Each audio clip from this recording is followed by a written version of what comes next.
चाषी सबु धान को 3100 टंका मूल्य किणवा घोषणा करथिबा राज्य सरकार एवं चाषी को ठकुचंती बोली अभियोग आनिछि कांग्रेस। विभिन्न मंडी में धान पड़ी रहितिबा बेले धान किणा बंद तारीख घोषणा करछंती सरकार। धान मंडी में धान पड़ी रही गजा होई गलानी।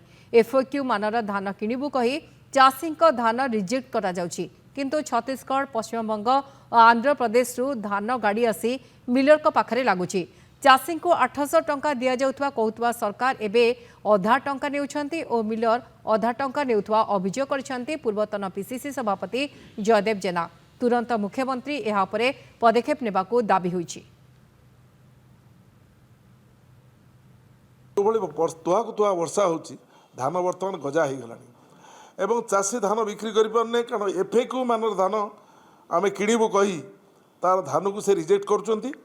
अपर पक्षरे छत्तीसगढ़ रु, आंध्र प्रदेश रु, वेस्ट बेंगल रु धान गाड़ी आसिकी मिलर मानक पाखरे लाइन करुची एवं जो 800 टंका आमे अधिक दौचु बोली जो कहउचंती चाषी को आमे दौचु क्विंटल पिछा से पैसा को मिलर अधा एवं सरकार अधा कृष्ण पात्र तांका टीम अधा पैसा नहीं जाउचंती, सरकार अधा पैसा मिलर मान नहीं जाउचंती।